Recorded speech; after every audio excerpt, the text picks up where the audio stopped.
What is up, YouTube, and welcome to another video on the channel. And in today's video is the Life After Jamie Vardy video, and it's a big video because my last video was the Slavia Prague review. Thank you so much for the support on that one. I really do appreciate it.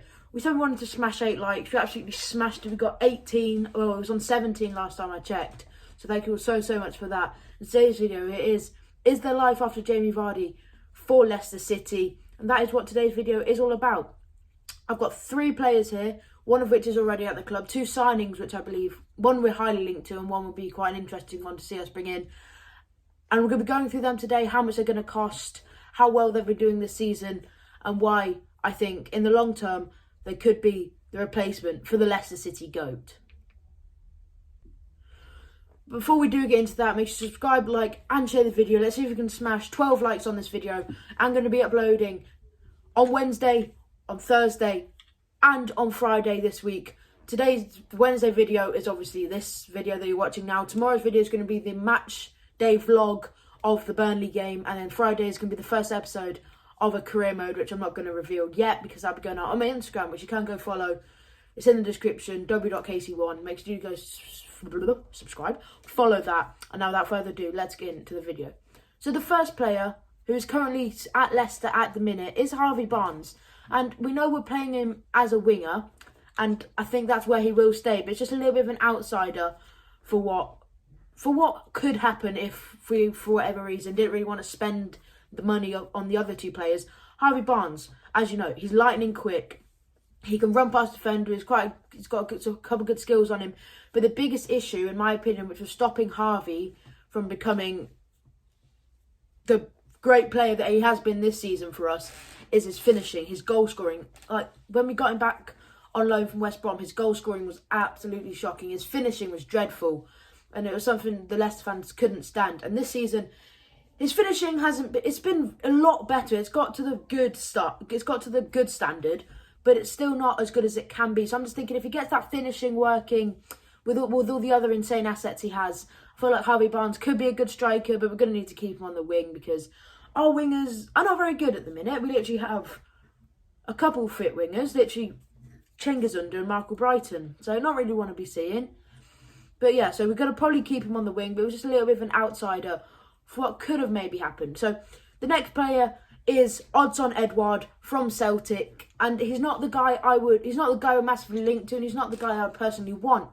But I'm just going off the basis that he knows Brendan Rodgers. He knows Rodgers well from their time at Celtic together. So if Rodgers did bring him in, if he did choose to bring him in, it's obviously because he's seen something in him at Celtic. But I'm not going to sit here and get into the whole debate about what's better, the Premier League or the Scottish Championship, the Premiership even.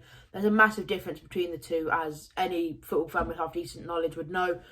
So scoring goals in the Scottish Prem is one thing, but it's all about that big leap to the Premier League. Would it be able to do it in the Premier League? And that's the massive thing with Odsonne Edouard.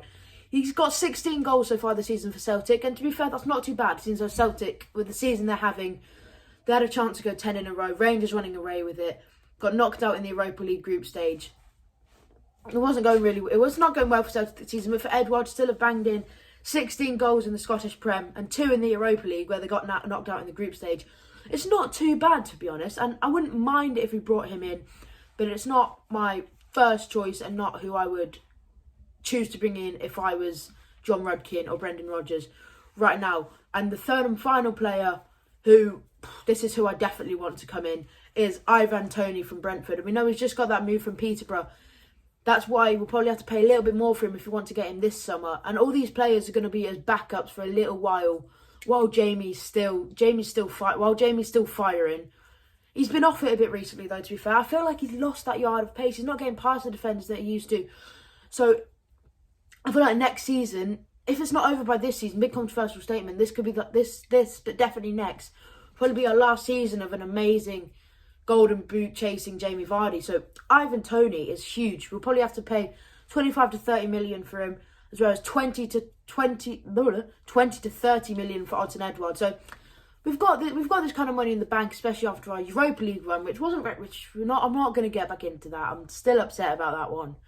But getting to the last 32 of the European competition is still going to get you a little bit of money, and obviously if you get in the top 4, which I hope we don't bottle again. But if we do get in the top 4, that's just going to bring a lot more money as well from the Premier League.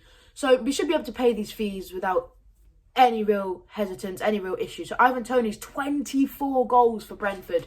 The season's still got a while left yet. Ivan Toney, 24 goals